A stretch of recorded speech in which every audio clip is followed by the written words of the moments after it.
Pues muy buenas tardes a todas y a todos. Muchas gracias a mis buenos amigos de la Federación Regional de Cooperativas del Cibao Central por esta invitación. Muchas gracias, presidente Álvarez. Muchas gracias, Monseñor, por esas siempre necesarias bendiciones. Y, por supuesto, gracias tan especiales a mi amiga, la doctora Zoraida. Es para mí, por supuesto, un honor, un privilegio tener la responsabilidad de abrir este quinto Seminario Internacional de Cooperativismo en momentos cuando posiblemente entiendo que se estén escribiendo las primeras páginas de un nuevo orden económico mundial desde Washington.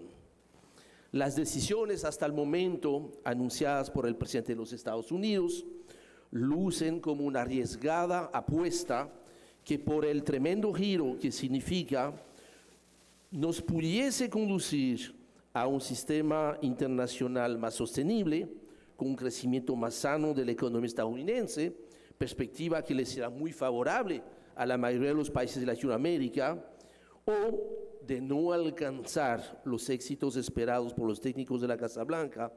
Eso nos llevaría a un mundo más fragmentado y con menos crecimiento. Entonces, ¿cómo ajustarse a este nuevo orden económico mundial sin desaparecer en el intento? Esto que vamos a tratar de compartir con ustedes. Y primero yo creo que es importante tratar de definir mejor qué entendemos por globalización, que a veces llamamos mundialización, entender las principales características, los tipos, y luego en una segunda parte revisar cronología y evolución.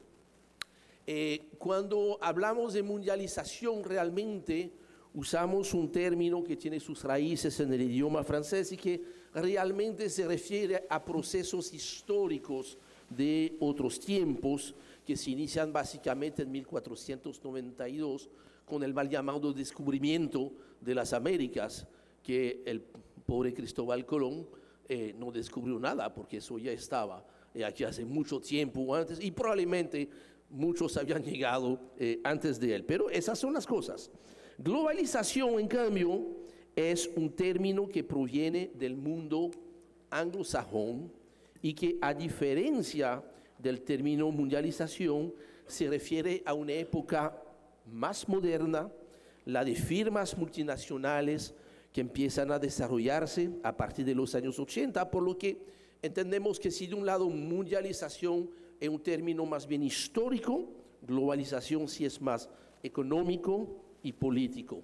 De hecho, al consultar el diccionario de la Real Academia Española, nos dimos cuenta que no existe una entrada para mundialización, aunque sí, por supuesto, para globalización, y dice el diccionario de la Real Academia que la globalización, las tendencias de los mercados y de las empresas a extenderse, alcanzando una dimensión mundial que sobrepasa las fronteras nacionales. Entonces, ¿qué es la globalización? De manera general, podemos entender que se trata de un proceso muy complejo de evolución a la vez económica, política, social, tecnológica y cultural a la escala planetaria, por lo que va mucho más allá del solo hecho económico y comercial, aunque por supuesto no se pudiera concebir sin el desarrollo intenso de los flujos de comercio exterior.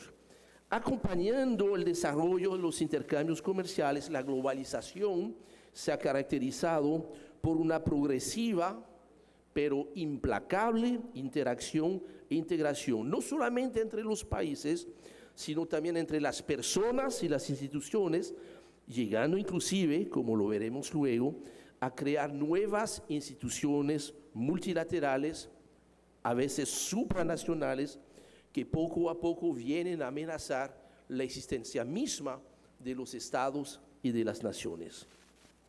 Como factor acelerador de esta globalización, sin duda alguna, el desarrollo de las nuevas tecnologías y más especialmente de las redes de comunicación que permiten esta ilusión de estar borrando fronteras físicas al acercar poblaciones y mercados de geografías lejanas. Por dicha, yo veo en el mundo del cooperativismo las reuniones de nuevo se hacen muy, pero muy presenciales. Y eso los felicito porque eso es el verdadero contacto entre la gente.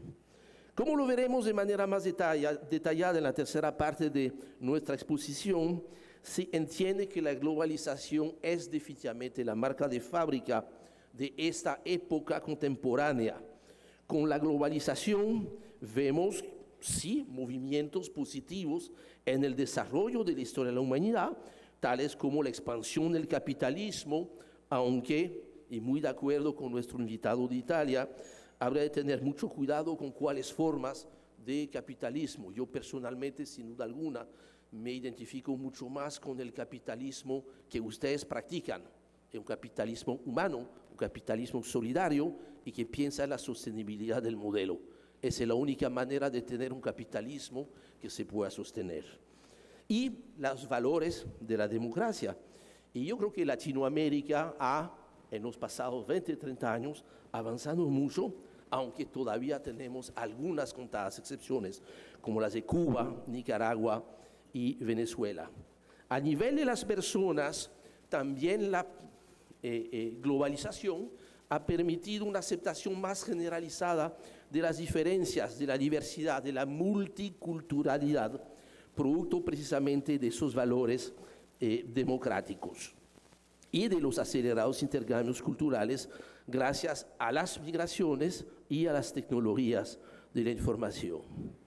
Ahora al mismo tiempo, y eso es lo que abre la discusión sobre si esta globalización llegó al final de su historia, existen movimientos de la emergencia de tendencias completamente opuestas a esos cambios, tales como el racismo, nacionalismo, o de manera un poco más suave, el mal llamado populismo, en respuesta a efectos realmente efectivos, negativos de esta globalización.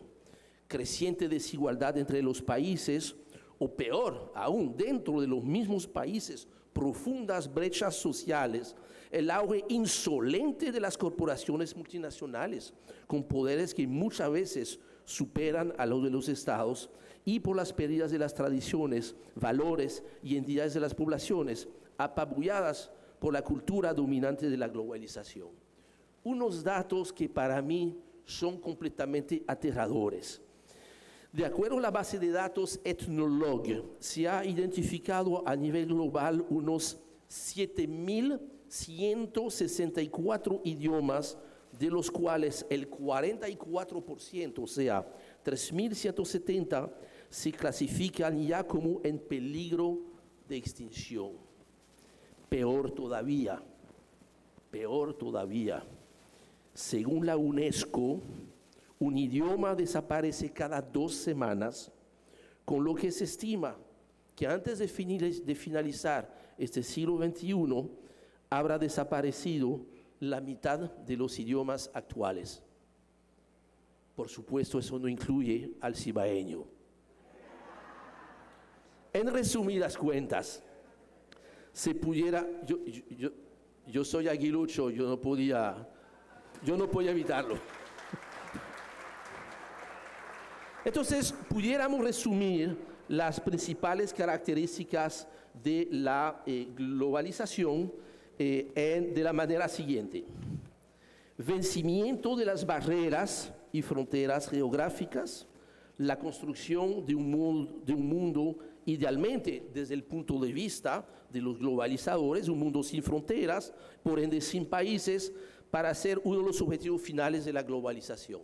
Esto es uno de los problemas de la globalización. 2, una internacionalización completa del comercio exterior como una forma de eliminar todas las fronteras, permitir que los bienes y los servicios puedan viajar con toda libertad desde cualquier país a cualquier otra parte del mundo, lo que inicialmente puede sonar muy bonito, pero que si no hay una buena gobernanza de esto, pues llega a destruir valores y destruir gente y destruir vidas, además del medio ambiente. Internacionalización desregulada de los mercados financieros, Al igual que los bienes y los servicios, los capitales ligados a las actividades productivas, comerciales y financieras logran circular sin trabas y a velocidad cada día mayor. Bueno, sin trabas no todo el tiempo. Cuando el Banco de Reserva esta semana modifica su plataforma, yo llevo ya 4 días sin poder hacer transferencias. Eso es parte también de esta globalización. Hiperdependencia a las nuevas tecnologías. Internet y las telecomunicaciones han sido un factor decisivo sin el cual esta globalización no hubiese sido posible con esa tan rápida ola expansiva. Y finalmente, el surgimiento de una cultura global, donde vemos que independientemente de dónde uno se está viviendo, se está comiendo lo mismo, se están escuchando las mismas músicas y a veces las propias identidades se van perdiendo.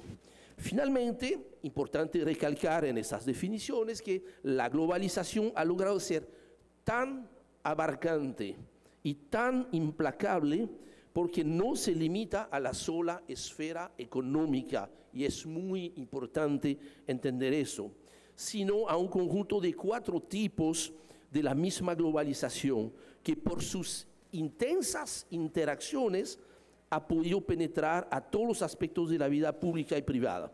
Por supuesto, la globalización económica, que es la cara más visible de la globalización, con intensificación de intercambios comerciales, la eliminación de las barreras a las importaciones, las firmas de muchos tipos de acuerdos de libre comercio.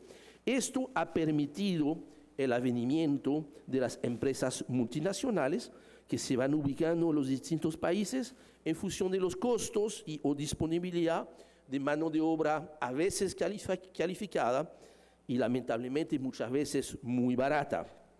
La cercanía de las fuentes de materia prima o de energía, o no menos importante, la cercanía a los mercados de consumidores, algo que en los países centroamericanos hemos sabido aprovechar muy bien.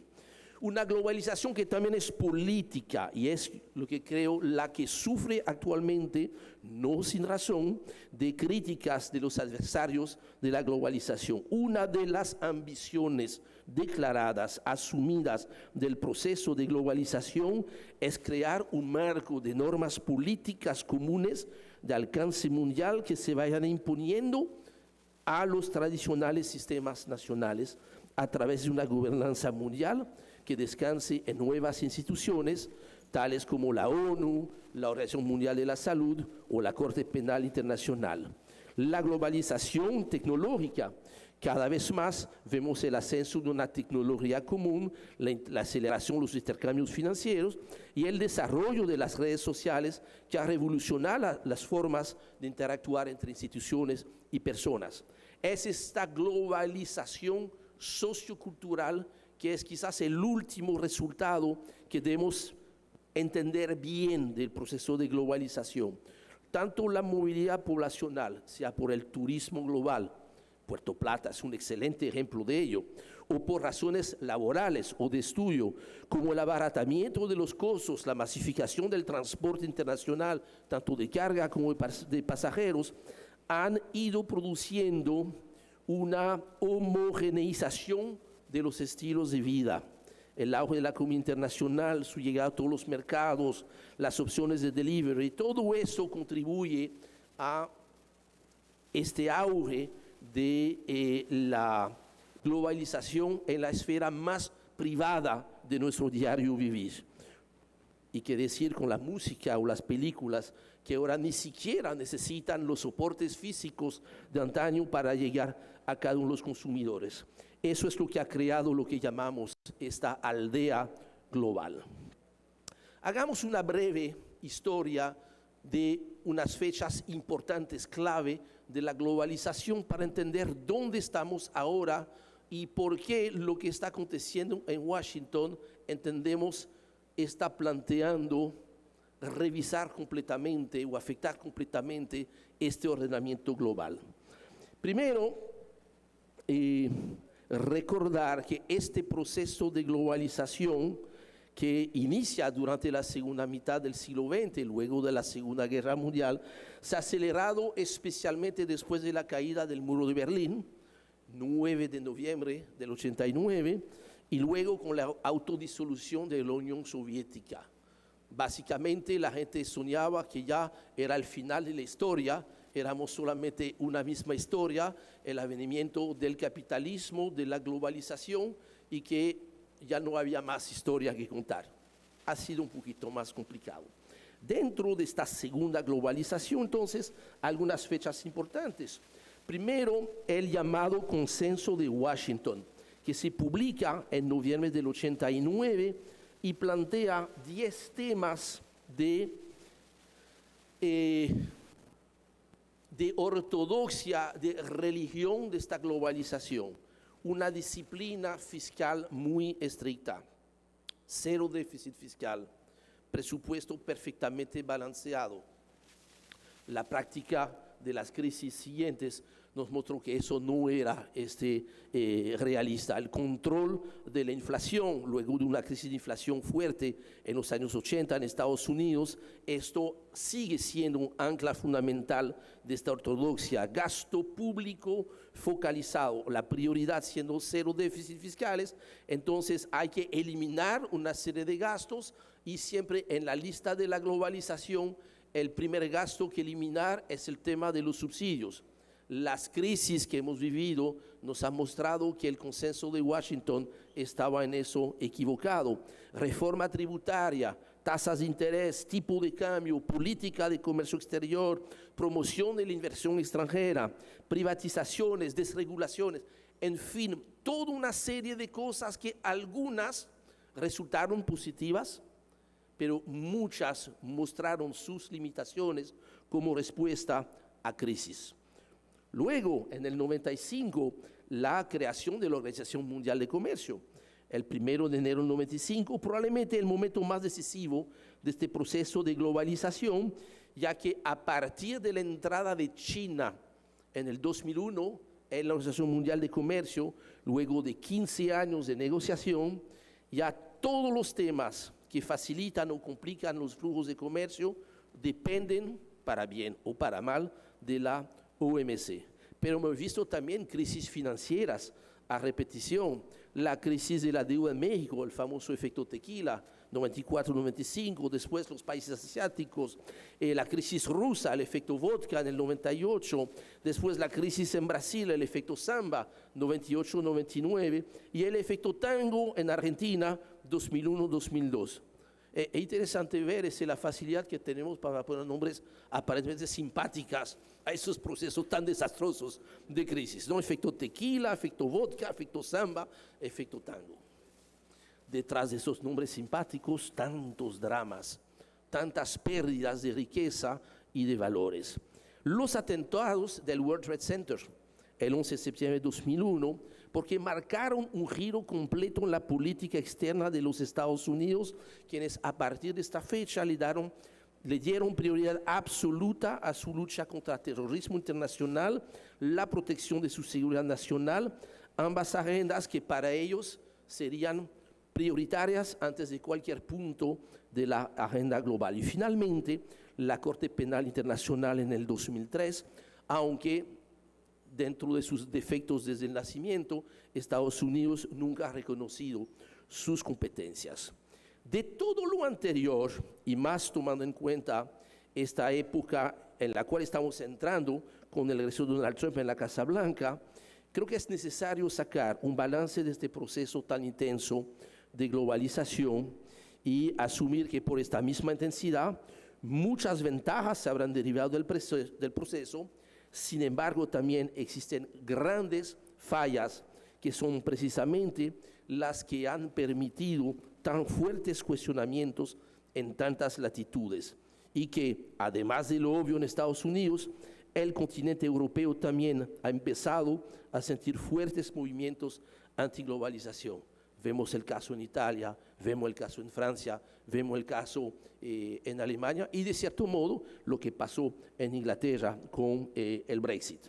De manera general, y a pesar de los impactos tan negativos de las recientes crisis globales, la crisis financiera de los subprime, 2008-2009, la pandemia del COVID-19 y la guerra en Ucrania, todo eso ha puesto a dudar de las bondades de la globalización.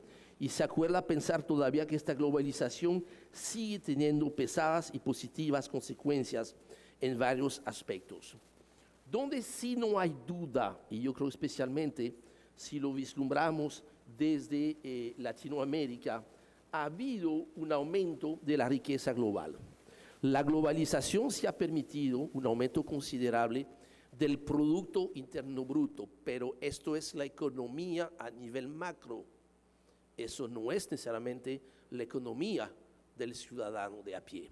Entonces, países como República Dominicana, por qué no reconocerlo, ha sabido aprovechar muy bien este proceso, ya que fíjese que en apenas 30 años, del 92 al 2024, el tamaño de la economía dominicana se ha multiplicado por 10.7 veces.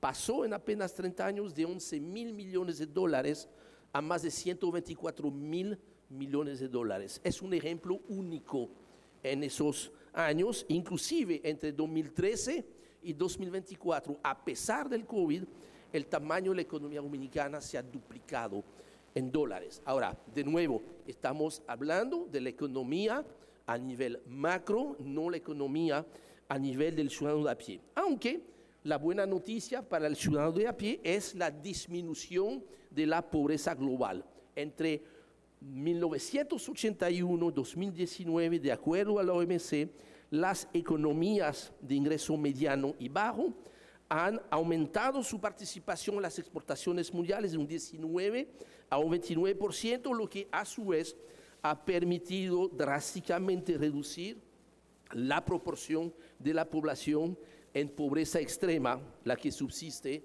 si se puede decir subsistir, con menos de $2 al día. Pasó de 55% a 10%. Eso sí es un resultado que podemos atribuir a la globalización.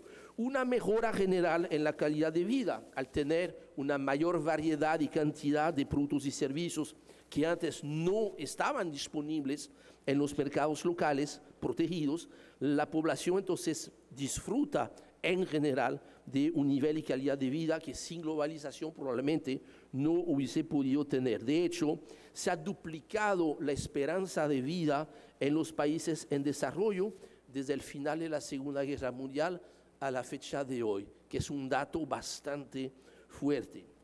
El poder cada vez superior de las multinacionales.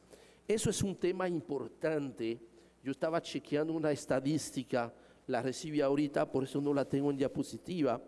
Fíjense que si Apple, todos conocen a Apple, ¿verdad? Conocen el iPhone y todo eso, ¿verdad? Si Apple fuera un país, sería equivalente a la séptima mayor economía en el mundo. ¡Wow! Vamos a tomar Microsoft, no tan lejos. Microsoft pesa más económicamente que un país como Canadá. Esto es uno de los resultados más importantes y más apremiantes del proceso de globalización, porque probablemente le está restando posibilidad a los estados y naciones de ejercer algo de soberanía. Y eso, a su vez, ha redefinido el tablero del ajedrez geopolítico y es precisamente lo que ha disparado el nuevo plan económico de Donald Trump, el ascenso de China, la debilidad de Europa, combinada con el surgimiento de poderes regionales como India, Brasil, Turquía. Esto pone en peligro la posición de liderazgo mundial de los Estados Unidos y la misma sostenibilidad, como lo veremos un poco más en detalle, de su modelo económico que descansaba en gran medida sobre la única posibilidad de financiar enormes déficits, tanto comerciales como fiscales, gracias al ahorro y los excedentes de los países emergentes y el privilegio de ser el dueño de la maquinita que imprime las papeletas. Cuando yo sea grande, yo quiero tener una de esas maquinitas, ¿verdad? Si podemos sintetizar y clasificar las ventajas y desventajas del proceso actual de globalización, lo tenemos ahí en esta tabla. A nivel económico, la globalización promueve y facilita la libre competencia entre las empresas en un mismo mercado, el acceso a nuevos mercados, a eliminar barreras arancelarias y no arancelarias, lo que a su vez fomenta el aumento de los niveles de producción y por ende crecientes niveles de empleo más formales y de mejores salarios. En el caso de la República Dominicana es interesante observar que para 2024 la demanda externa, si la medimos a través de las exportaciones, incrementa en un 21% la demanda interna. O sea, que gracias a la apertura de los mercados, la economía dominicana es más grande de prácticamente un poquito más de un 20%. A nivel tecnológico, más allá de la teoría, la práctica muestra que los flujos de inversión extranjera, producto de esta globalización, acelera positivamente la transformación tecnológica y por ende los niveles de competitividad. Fíjese que, de nuevo, en el caso dominicano, el mix de exportaciones de las zonas francas dominicanas ha cambiado por completo. En el 2004-2005, todavía el 80% de las exportaciones de las zonas francas eran textiles con muy poca incorporación de tecnología. Generalmente empleos ocupadas por señoras con bajos niveles de educación y por ende bajos salarios. Hoy en día las exportaciones del sector textil apenas representan el 15% del valor exportado de las zonas francas dominicanas y vemos que un rubro tan vital, tan importante como el de los dispositivos médicos, la República Dominicana está ahora en el top 10 de los principales productores a nivel mundial.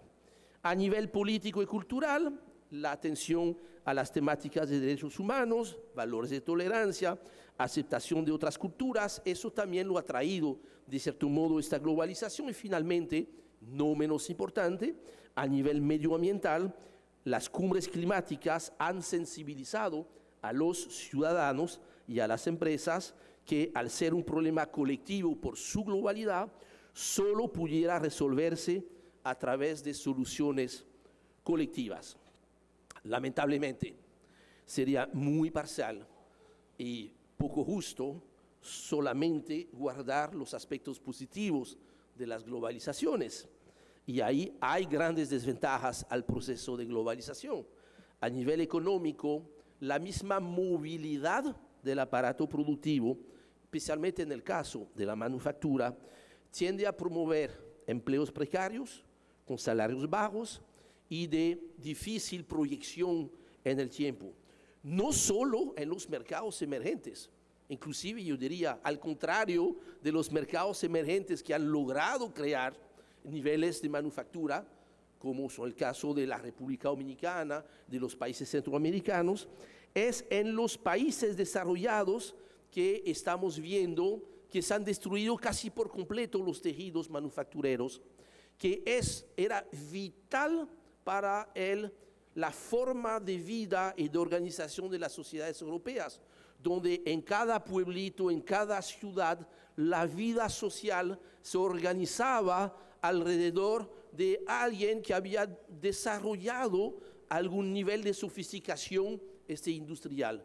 Y es el que patrocinaba el club deportivo, es el que patrocinaba la escuela. Claro, tenía el privilegio en la iglesia, y lo recuerdo porque yo lo viví, él tenía las primeras filas en la iglesia y tenía su nombre ahí en la silla. Pero eso era, yo creo que un intercambio bastante favorable, dejarle las sillas de delante y él nos aseguraba un nivel de vida, una calidad de vida y de compartir entre la gente, independientemente de las clases sociales, que hoy en día se ha perdido porque este tejido productivo ha desaparecido casi por completo en las sociedades tradicionales de Europa. A nivel político, el peso creciente de esos grandes conglomerados, esas multinacionales, además de concentrar cada vez más la riqueza entre pocos grupos, ha creado verdaderos contrapoderes que compiten con las instituciones mismas de los distintos países. Y así usted ve como gente electa termina teniendo menos poder que gente que tiene acciones de esas empresas. Y esto es uno de los problemas de la globalización. Y finalmente, a nivel medioambiental, la sobreexplotación de los recursos naturales de un lado, pero también el mismo comercio internacional con el consumo del fuel oil para el transporte marítimo o el turismo con el combustible de los aviones. Eso no hay que decirlo muy alto porque es parte de nuestro negocio aquí en la República Dominicana, amenaza de cierto modo la sostenibilidad ambiental del modelo actual. El Banco Mundial nos dice que a pesar de los avances logrados en materia económica y social, y un dato de ahorita, del 2024, alrededor de 700 millones de personas todavía viven debajo del nivel de pobreza extrema. Y debajo del nivel de pobreza hay muy poco espacio, estamos hablando de $2 diario. Traten con $2 diario para entender lo que es la pobreza extrema. 700 millones de personas que se concentran en áreas de conflicto, de gran fragilidad ecológica, la mayoría de las cuales se encuentra todavía en la parte subsahariana del continente africano. De hecho, el mismo Banco Mundial advierte que por la sucesión de esas perturbaciones que vimos en 2020, 2022, el COVID, la guerra en Ucrania, la pobreza extrema ha registrado un aumento de 23 millones de personas en comparación con el 2019. Y estamos viendo cómo los riesgos climáticos han venido disminuyendo los niveles de producción de alimentos en la mayoría de los países, no solamente de África, sino también en nuestro continente latinoamericano. Finalmente, las crisis migratorias, cada vez más frecuentes, alimentan una oposición creciente a los flujos de migrantes, sean regulares o irregulares, y han permitido el ascenso constante de movimientos políticos de ultraderecha o populista que identifican a la globalización como el principal motor de esta inmigración sin controles. Son temas de muy alta preocupación en Europa. Entonces, esas propuestas de Donald Trump, con eso muere la globalización. Quizás no tan lento, quizás no tan rápido, veamos. El regreso de Donald Trump a la Casa Blanca y su anuncio de elevar los aranceles a prácticamente todas las importaciones, que ha sido suspendido por 90 días, ha servido, creo, como un acelerador de una tendencia que ya se observaba antes de que Donald Trump llegara a la Casa Blanca. Una ralentización obvia, me atrevería a pensar, necesaria, del proceso de globalización. Fíjese, se observa un muy marcado aumento de las restricciones al comercio, las cuales se han multiplicado por 6 veces entre 2015 y 2022. El indicador de grado de apertura del comercio, medido como el porcentaje resultante de comparar suma de exportaciones e importaciones de todas las economías en relación con el PIB mundial, pueden ver que en los pasados 5 años, lo que está allá a la derecha, muestran que ya no está creciendo. Y inclusive en el caso específico, y me sorprendió mucho este dato, de la República Dominicana, que es una economía sumamente abierta, fíjese que en el 2012 este indicador estaba en 58.4% y hoy en día se encuentra en 51.8%. O sea que la apertura de la República Dominicana relativa al tamaño de su economía se ha reducido. Quizás no porque se ha frenado la parte externa, sino que la parte interna probablemente ha crecido mucho más, y en eso el sector de la construcción quizás pudiese explicar esto. Los cambios drásticos propuestos por la nueva administración de Donald Trump en materia de política económica creo que van mucho más allá del ni tan simple cambio en la lista de los aranceles aplicados a las importaciones, y se van a complementar en los próximos días por los anuncios de reducciones drásticas en los impuestos sobre la renta pagados por los hogares y las empresas. Esto es otro sismo, eso es otro terremoto a nivel económico que va a impactar a toda la región y al mundo. Por la profundidad de esos cambios, se entiende que nos encontramos de seguro en un punto de inflexión en la historia de la globalización, que como lo vimos anteriormente había sufrido mucho por 4 eventos: el fenómeno del Brexit, el tema del COVID-19, la guerra en Ucrania y por supuesto el regreso de Donald Trump el pasado 20 de enero. Entonces, ¿cuál lectura poder tener de la estrategia trumpiana? Yo no soy ni a favor ni en contra, sino todo lo contrario. Yo voy a tratar de tener, y reconozco que no es fácil, de tener un análisis desapasionado, lo cual es casi imposible cuando se analiza Donald Trump, y eso yo lo entiendo. Primer comentario: el presidente Trump no es ningún loco. Creo que no es ningún loco, ningún improvisado. Las medidas anunciadas, por más drásticas que nos parezcan, responden a una estrategia muy clara para alcanzar objetivos no menos claros de los Estados Unidos. Donald Trump es el presidente de los Estados Unidos. Él ha sido electo en los Estados Unidos y él entiende que tiene que hacer las cosas que favorecen a los Estados Unidos. Nos guste o no, esto es perfectamente irrelevante. Ahora, es importante que entendamos de que efectivamente, como lo dijo el vicepresidente J.D. Vance en su visita a Europa, hay un nuevo sheriff en la ciudad. Y me gustó mucho la expresión porque me recuerdo de pequeño, a mí me gustaban mucho las películas de vaquero. No sé si usted recuerda a John Wayne. Hay algo, ¿verdad?, de John Wayne en la forma de hacer las cosas de manera sincera, sin duda alguna, pero bastante brusca también, ¿no? Primero, el diagnóstico para la economía de los Estados Unidos no sufre discusión alguna. La situación de déficit conjuntos en materia fiscal es sencillamente insostenible y requiere, por tanto, de acciones contundentes. Esto es la realidad de los Estados Unidos. Y es importante que nosotros entendamos eso.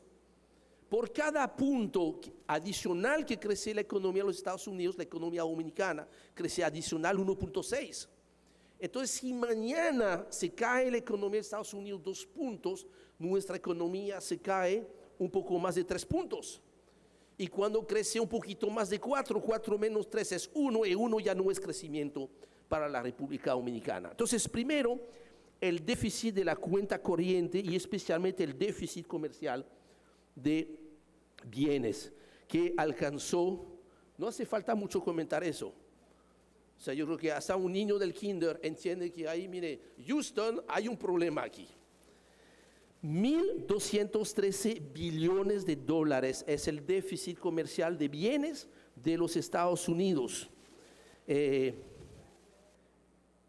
La balanza que incluye servicios todavía está deficitaria, 915 billones, con un crecimiento de un 17% de este déficit. Esto no es sostenible ya.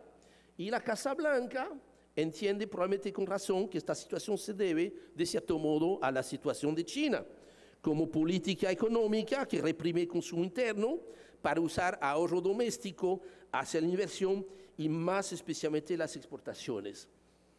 Lo que no muestra claramente este dibujo es que, les guste o no, esos dos personajes están sentados en la misma rama del mismo árbol. Si se cae uno, el otro se cae. Entonces, ahí de nuevo estamos en la película de vaqueros. Los dos tienen que mostrar fuerza, pero tienen que asegurarse que si uno se muere, el otro también se muere. Entonces, lo mejor es presionarse, llegar a tratar de tener el mejor trato posible, pero no desaparecer en el intento. Estados Unidos entiende también que esa misma política de subsidios, de protección extrema, han impulsado de manera artificial y anticompetitiva a las exportaciones hacia los Estados Unidos, y aplicando este análisis a sus aliados como México, Canadá y Europa, Estados Unidos entonces justifica la implementación de esos aranceles que llama recíprocos, porque en el fondo, siendo honesto, en muchos casos ya la Unión Europea estaba cobrando a Estados Unidos tasas arancelarias superiores a los que los Estados Unidos le estaba cobrando a Europa. Entonces, el desequilibrio del comercio actual se entiende responsabilidad o culpabilidad de los demás países y no de los Estados Unidos. Bueno, así que lo ve la Casa Blanca. Ahora bien, señoras y señores, esto prácticamente no es nada, porque a este problema del déficit comercial usted tiene que añadir el espectacular crecimiento del déficit fiscal que llegó a un nivel asustador de 6.3% del Producto Interno Bruto. Es más del doble del nivel que se recomienda en la Unión Europea, más del doble del que tenemos aquí. Y eso a su vez sigue presionando al alza el nivel de la deuda pública, que cerró en 2024 en más de 120% del PIB. O sea que ya la deuda de los Estados Unidos es más grande que la propia economía de los Estados Unidos. Esto no es sostenible. Entonces, para ir recortando este déficit fiscal, la administración Trump plantea atacar en dos áreas decisivas. Primero, del lado de los gastos, se ha inventado esta iniciativa, DOGE, Departamento de Eficiencia Gubernamental, dirigido por Elon Musk, por lo menos la misión está hasta julio 2026, que va a buscar recortar $2 billones en gastos.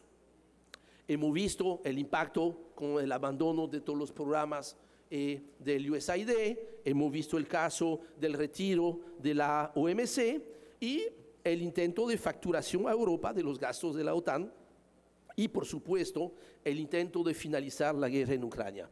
Eso del lado de los gastos. Pero del lado de los ingresos, las recaudaciones generadas por esos posibles nuevos aranceles en las aduanas y el crecimiento económico generado por las nuevas inversiones alentadas por los recortes impositivos, eso debe estar generando un rebote de la actividad que a su vez pues, propicia ingresos fiscales.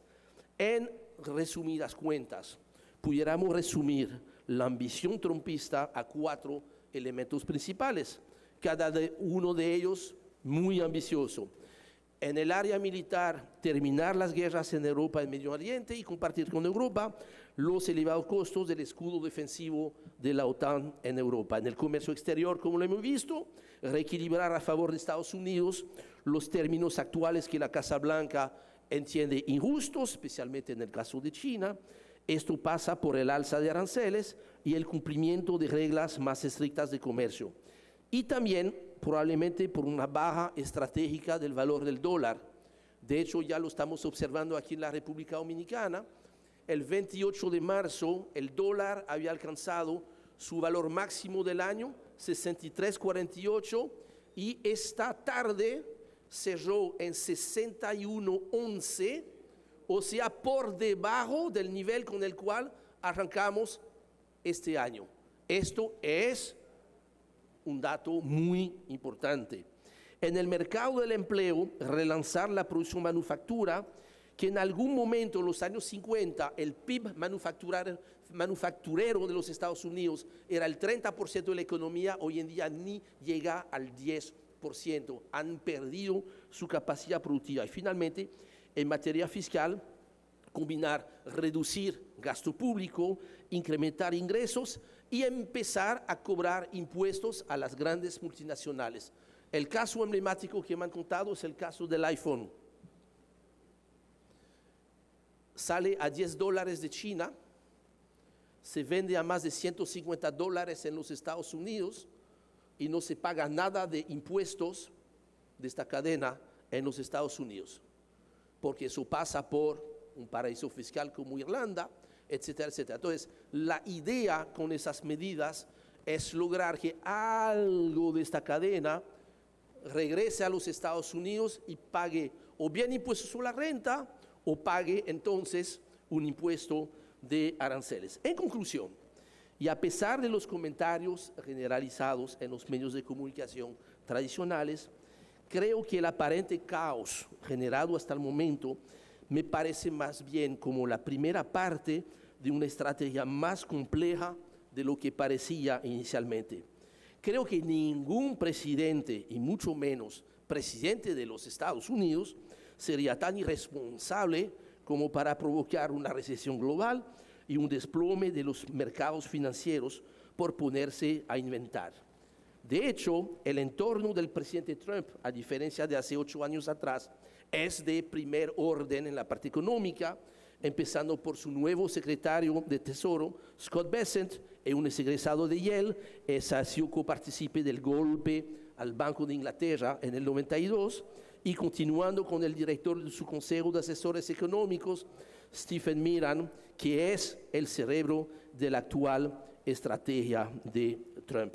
Entonces, todo eso ha provocado grandes sobresaltos, como el enorme incremento de los precios del oro, pero fíjese que esto, para un país como la República Dominicana, es una noticia fantástica, porque estamos produciendo oro y eso va a significar probablemente que este año prácticamente las ventas de oro de la República Dominicana van a subir entre un 40 o un 50%. Igualmente positivo para la República Dominicana ha sido el tema de la baja de los precios del petróleo, que en el día de hoy cayeron a $60, o sea, $20 por debajo de lo que había en el presupuesto 2025. Entonces, si eso ha sido producido por lo que está pasando en Washington, yo veo eso como una muy buena noticia para la República Dominicana. Señoras, señores, por cada pobre dólar que baja el barril de petróleo, la República Dominicana, o sea, nosotros nos ahorramos al año $75 millones. Una baja de $20 del barril de petróleo ahorra al país, a nosotros, $1.500 millones en el año 2025. Esto es una muy buena noticia. Finalmente, si vemos, y esto también es buena noticia, República Dominicana es uno de los pocos países en el mundo que mantiene un déficit de la balanza comercial con Estados Unidos. O sea, y esos datos lo tiene, por supuesto, Donald Trump. Y si no, se lo mandamos esta noche, ¿verdad? El año pasado, República Dominicana le compró a Estados Unidos $4.600 millones más de lo que Estados Unidos nos ha comprado. Inclusive, este dato quizás no le guste tanto a Donald Trump y son parte de las cosas que nos piden a cambio de eliminar los aranceles. El déficit de la República Dominicana con China, por primera vez en la historia, ha sido mayor que el déficit comercial con los propios Estados Unidos. Este año 2024, el déficit comercial de República Dominicana con China ha alcanzado $5.000 millones, y eso no lo verá como simpático los Estados Unidos. Pero tenemos la posibilidad de lograr probablemente un mejor acuerdo que otros países. Como ven, por tanto, nos toca a cada uno de nosotros prepararnos de manera optimista, positiva, sincera, para grandes cambios que pudieran ser muy favorables de prosperar esta estrategia trumpiana. Pero al mismo tiempo debemos mantenernos con mucha prudencia para las zonas de alta turbulencia que habremos de cruzar en este trayecto, en este mundo global que acaba de morir y este nuevo mundo global que no acaba de nacer. De este modo, y solo de este modo, habremos logrado ajustarnos a este nuevo orden económico mundial sin desaparecer en el intento. Muchos éxitos en su 5º Congreso, muchas gracias por su interés y su confianza, y sobre todo, muchas gracias a ustedes, siendo cooperativistas, por su voluntad renovada, por querer construir un mundo mejor. Muchísimas gracias.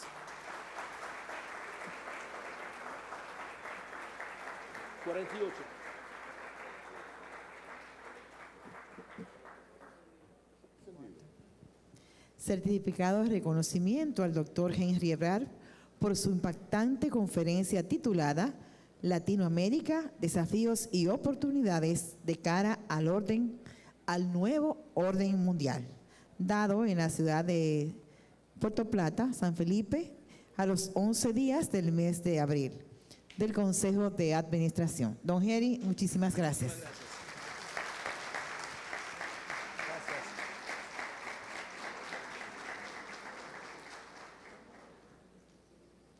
Buenas noches. Sé que todos tenemos hambre, pero es interesante lo disertado por nuestro querido expositor. Y tenía una pregunta que va alrededor de las inquietudes que surgen por la economía, como está aportándose en estos tiempos. Estamos viendo que con las acciones tomadas por el gobierno estadounidense, más las acciones tomadas por nuestro Banco Central, el dólar, como usted bien señalaba, tuvo una caída importante. Entonces, la pregunta que me surge es la siguiente. ¿Qué tan sensible es nuestra economía ante los cambios internacionales y cómo considera la incertidumbre actual? ¿Y qué acciones debería tomar nuestro país para afrontar de manera favorable las perspectivas económicas por venir?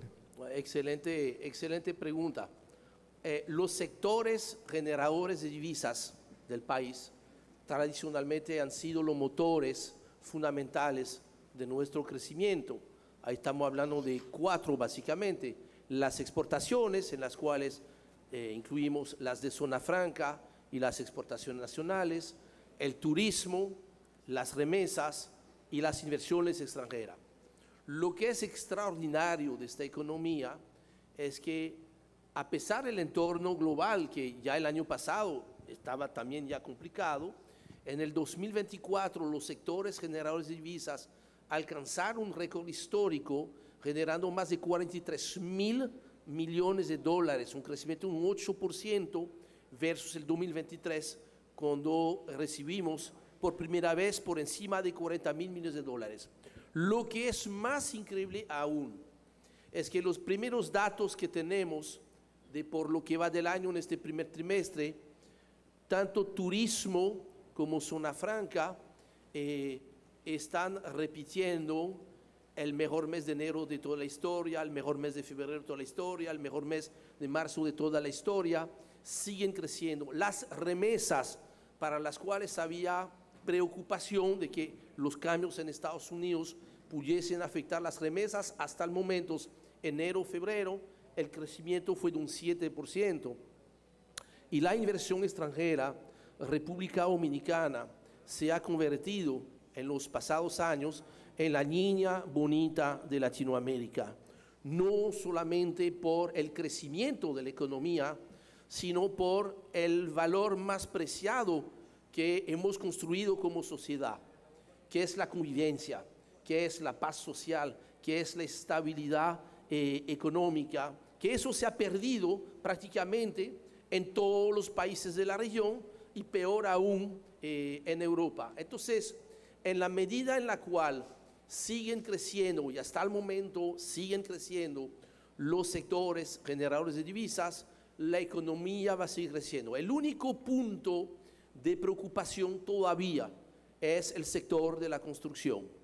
Y ahí claramente el sector de la construcción, que es el más importante para la economía dominicana, porque el sector de la construcción pesa más o menos entre 16 y 18% del PIB, casi el doble del sector turismo, que será el segundo sector de mayor importancia. Este sector cayó en el último trimestre del año pasado, cayó muy pesadamente en enero, en febrero, y ahí hay mucha complejidad, el alto costo de los materiales de construcción. Esperamos que la baja del dólar ayude a que bajen algo. 2, el tema de las altas tasas de interés. Y 3, una situación muy compleja para la República Dominicana, que es la mano de obra haitiana. Eso, el sector turismo también lo menciona, pero realmente donde más afectado es en la construcción. Si la construcción no logra crecer, recuperar su crecimiento, cerrar el año en República Dominicana con un crecimiento de un 4% va a ser una hazaña. Hasta el momento, el pronóstico oficial se revisó a la baja, era de 4,75% de crecimiento en el presupuesto, se revisó a la baja en 4,5%. Yo creo que más bien estamos en torno al 4%. Y el caso de Estados Unidos, lo que me afecta no es tanto el alcance de las medidas, sino el hecho de la incertidumbre, porque realmente no sabemos cuáles son las medidas, cómo van a quedar, y eso naturalmente pasa lo peor en la economía, que entonces el consumidor espera, demora una compra para ver, mira, vamos a esperar que se tranquilicen las cosas, y aún más en el caso del empresario, que va a demorar una inversión, y esto sí estaría afectando un poco el ritmo de crecimiento. Pero todavía República Dominicana deberá tener un crecimiento en torno al 4%, que ya es muy bien a las condiciones actuales. Uno de los temas que mencionaba que era el turismo, que como un baluarte del... Ya, se escucha. Pues sí, una de las preguntas que me hacía era como China, que está entrando en Latinoamérica fuerte. Ahora sí. Ahora sí me escuchan. Ahora sí. Ok. Tenemos el tema de China, que está entrando fuerte a América Latina. Un dólar, como te dice, débil. Trump, que está tratando de enderezar la globalización que acabó con parte de la que era el poder de crear de Estados Unidos, porque todos lo creaban en otro lado, y entendían que poniendo pobre a una nación, sacando su riqueza, yo teniendo el dólar y dándote miseria, podían mantener eso que no es sostenible, que mira ahora que cayó. Entonces, no es abrazar a China como algo que viene, sino, es como te dice, un ver que el que teníamos de socio, que Estados Unidos está cayendo, y no es que vamos a soltarlo como te soltamos porque tú estás cayendo, sino vamos a prepararnos. Mira, tu economía, por tú ser un glotón de que tú solamente pensabas que teníamos que nosotros mantenerte, hay que cambiar la cosa. Entonces, con el cooperativismo entiendo que lo que hay que adaptarse, hay que ver que buscando formas de buscar otro negocio y no abrazar ideología glotona como la que tenemos de Estados Unidos, aunque China es muy cerrada en un sentido, es algo que por lo menos está abriendo lo que el mundo, y el cooperativismo tiene que adaptarse y ver por lo menos otra visión de cómo hacer otro negocio. Y primero es esto, hay que prepararse para el éxito. Tenemos que olvidar ese discurso ambiente en los medios de comunicación, tanto a nivel local como a nivel global, de que está la crisis, de que eso se cayó, de que es un desastre. Basta con esto. Busquemos nuestras fortalezas. Si hay un país que ha mostrado una resiliencia excepcional, es República Dominicana. República Dominicana es mucho más fuerte que en el 2019, y después del 2019 pasamos por muchas crisis. Entonces, yo creo que de eso se trata. Estar pendiente que sí vienen cambios profundos, que no tenemos la garantía de cuáles van a ser todas las reglas. Pensar que este cambio, si se logra, va a ser mejor, y tenemos que saber aprovecharlo. Yo creo que es eso, ¿no? Y que también practicando valores, que son los valores del cooperativismo, yo creo que es más fácil, porque es la asociatividad, los buenos valores, el capitalismo sano, todas esas son cosas buenas que van precisamente en el sentido de las cosas que esperamos se puedan corregir un poquito de esta globalización. Y no volverse loco, no tomar riesgos demasiado altos. Yo creo que es importante ahora mantener cierto nivel de liquidez, porque eventualmente se frenan los negocios, y los negocios quiebran no porque pierden dinero, los negocios quiebran porque no pueden pagar las facturas. El flujo de caja lo es todo. El nivel de ganancia que calcula el contable es muy bonito para la asamblea y eso. en realidad lo que cuenta en la vida de todos los días, ¿tengo dinero en el banco para pagar las facturas, sí o no? Si la respuesta es no, mi negocio está en peligro. Entonces hay que mantener cierto nivel de liquidez y que también en esos momentos de cambio, la liquidez permite a veces de manera oportunista tener el acceso a negocios a los cuales no tendría acceso de no tener esas liquidez. Y finalmente alguien que siempre me ha dicho, mira, y después de todo eso, si todavía te queda dinero, que ya es alguien muy afortunado, siempre invertir algo en oro parece que es una buena decisión. Este señor me lo dijo hace 3 años. Hace 3 años el precio del oro estaba en 1.200. Esta tarde cerró a su nivel más alto de toda la historia, $3.250 la onza. Buenas noches. Buenas noches. Fabio Sánchez, de Medicó, vicepresidente nacional. Mi pregunta va por la línea del oro. Como usted hacía referencia al oro y los incrementos a raíz de las cosas que están sucediendo, y yo vengo de una región que produce oro, mi inquietud es la siguiente. Usted sabe que el Estado tiene acuerdos que van con esas compañías multinacionales que, sí, señor, que le ha hecho hasta avances económicos que van dentro del mismo presupuesto. Y que a veces el de abajo no ve el resultado, sino la parte macro de lo que está entrando al país, pero no se ve abajo, no se manifiesta abajo. Cuando ese oro sube, cuando ya hemos establecido un acuerdo, pero ahora que sube, ¿existe un cambio en la entrada a nosotros o yo firmé, por decirlo así, por 5 y aunque suba a 30, no me dan 5? ¿O hay un cambio que beneficia al país y por ende a nosotros? Mira, esa es una pregunta muy interesante y muy importante porque ha habido mucha desinformación sobre este tema. Inclusive es casi una leyenda urbana, ¿no? Cuando se habló del tema del 97.3, no sé si recuerdan de aquel discurso. Eso era falso de toda falsedad, por supuesto. Por dicha, el contrato que se firmó en el 2003, nadie se imaginó, y mucho menos los canadienses, de que el oro iba a subir tanto, sino yo creo que hubiesen firmado otro contrato, porque efectivamente, cuando sube, sube. Y eso es lo importante. ¿Por qué? Porque hay 3 impuestos que generan recaudaciones para el Estado. Primero, uno que es una regalía, o sea, un porcentaje de 3.2% sobre el valor de cada exportación. Y el precio no lo pone la barrica, el precio lo pone en el mercado.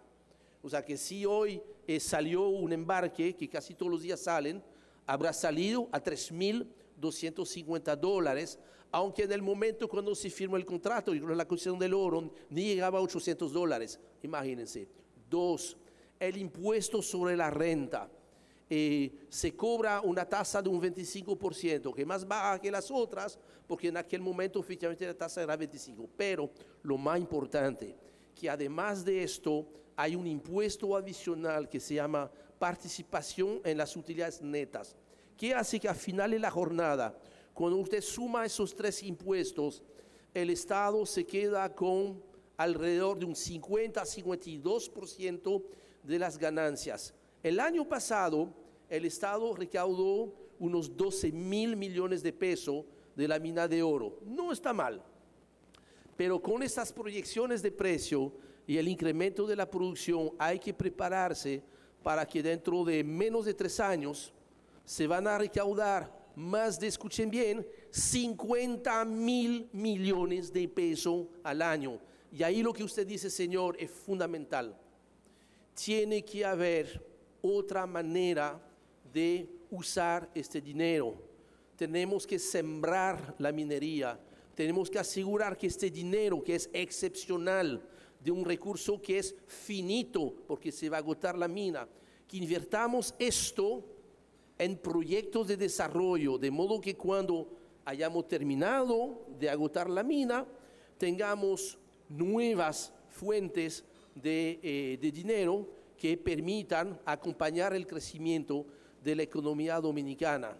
Eso requiere de una nueva ley, eso requiere de reformas. Pero usted tiene toda la razón. Lo peor que nos pudiese pasar es que lleguen a los 50.000 millones y que esos 50.000 millones vayan al hoyo negro del gasto general. Ojalá no pase esto, pero es parte de cada uno de nosotros como ciudadano responsable, ya que tienen el dato ahora, eso depende de nosotros. Nosotros tenemos que hacer que eso pueda pasar, que esos 50.000 millones se siembran en todo el país, donde se necesita construir escuelas, hospitales, carreteras, cosas que favorezcan el desarrollo del país. Eso depende primero de nosotros. Muchas gracias. Yo dejo el punto aquí. Bueno, agradecemos a Henry y sobre todo su disposición para este momentito especial que no estaba programado de las preguntas.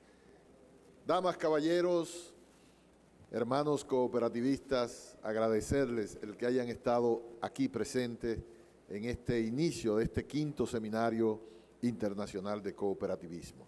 Mañana la cita es a las 8:30 de la mañana, estaremos aquí en este salón dando inicio a los trabajos que vamos a desarrollar durante todo el día. Así es que disfrutar lo que nos resta de la noche, compartir como hermanos acá. Como decíamos, Henry va a estar disponible aquí, cualquier inquietud, personalmente pueden contactarlo.